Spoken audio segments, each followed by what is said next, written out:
welcome to Frog Dissection. This little video is going to help you set up your laboratory space for when we start to do our dissection. So I'm going to go over some of the materials that we're going to be using and what I expect your workplace to look like. So first things first, you're going to set up some napkins as a little placemat that's going to protect the workspace, and it's also going to absorb any kind of liquids or anything that come out during the frog dissection. So that's the first thing. The next thing you're going to be putting in your lab space is your dissecting pan. This is the dissecting pan. What you'll see here is this black stuff is actually tar. It's the same stuff that they use on roofs, and there's lots of little holes in the tar because what you'll use dissecting pins to hold your specimen in place. The next thing I want you to have in your workspace is about 4 or 5 extra napkins, and you're going to have these set to the side because they're going to be here for you to wrap up stuff and throw it away. I don't want to see any frog parts in your workspace. So if you remove the tongue, for instance, or if we remove part of the stomach, for instance, you'll analyze that and then you'll wrap it up in one of these extra tissues and take it right to the trash can. So that way we don't have any just random pieces of specimen laying around in your workspace. Workspace always has to be nice and tidy.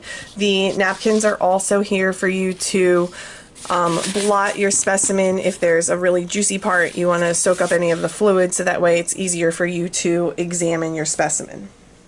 So a couple paper towels over on the side are good to help you to prepare. Next thing I want to look at with you are the, I'll just put that there so we can see what we're working on. The tools that you'll be using during the dissection. So everybody's favorite dissecting tool is your scalpel. Scalpel is super sharp, and each semester I go ahead and I take out the old scalpel blades and I replace them with new blades, and these are real surgical blades that we use. They're not like high school grade, so they're real surgical blades that we use in their scalpels. So they're really, really sharp, and it's the same type of blade that would be used if you were to have surgery. So be really careful. Don't be surprised if the scalpel breaks. Sometimes it snaps off because it's very thin, very sharp blade. If that happens, let me know and I'll remove this blade with a special tool, a scalpel remover. You kind of put the scalpel in here and then carefully remove it without ever touching it.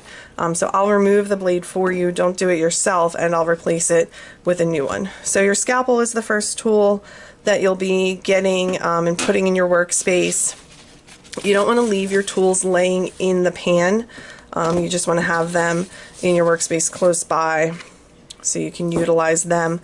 The next tool is scissors. Scissors are kind of a preference. Some people prefer a longer blade on the scissors. Some people prefer a shorter one. These are pretty medium blade scissors, but when you go to pick out your scissors, just kind of look at the different types and pick a pair that you think is going to be comfortable for you to hold. We use the scissors a lot. This is a probe, and a probe is going to help you kind of pull some pieces of your specimen to the side, hold them out of the way. The other nice thing about the probe is you can pull a piece of the specimen aside and push down, and then you'll be able to fix the piece of specimen to the dissecting tray, because you can just kind of stick it in there and with the probe. So there's your probe, and then finally your forceps. These are pretty blunt forceps. I prefer those with the specimens because the really sharp pointy forceps kind of get stuck in the specimen, so I don't like to use those as much. But as we're going through the dissection, kind of test it out and see what your preference is. You might prefer the pointier forceps to the blunt forceps, but that's what they are. So scalpel, probe, scissors, forceps, lots of paper towels, dissecting pan, dissecting pins. We're not going to be using the dissecting pins on the first part of the dissection because we're going to be exploring a lot of the external anatomy of the frog, but when we move more into the internal anatomy of the frog, we'll be using the dissecting pins, and that holds the frog open so that you just kind of push the pin through the frog's tissue and it'll hold him on the dissecting pan or her where you want him to be. So those are the dissecting pins. Probably not going to be using those on the first day.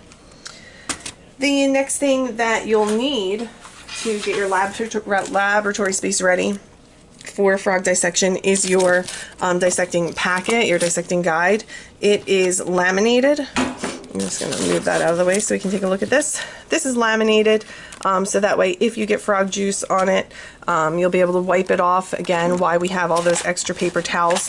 The first few pages go over the frog's external anatomy. The frog's mouth.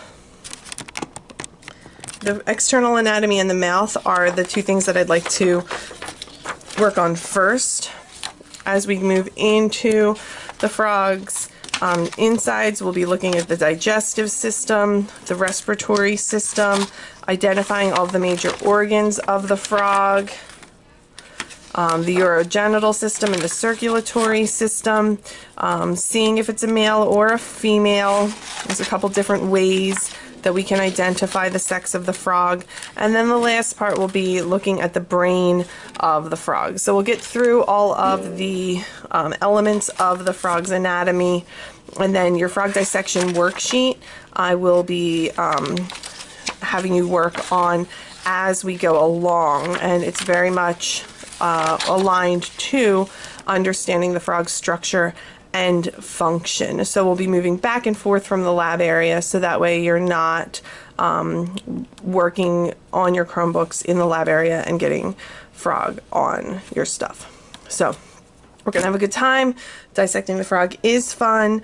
It is something that we do and keep in mind, being respectful of our specimen, because it was a living thing and it's donated its body to science for us to have a better understanding of the anatomy of a living thing, which is very similar to our anatomy. So get your stuff ready, and when everybody's lab stations are set up, I'll know that we are ready to hand out the frog.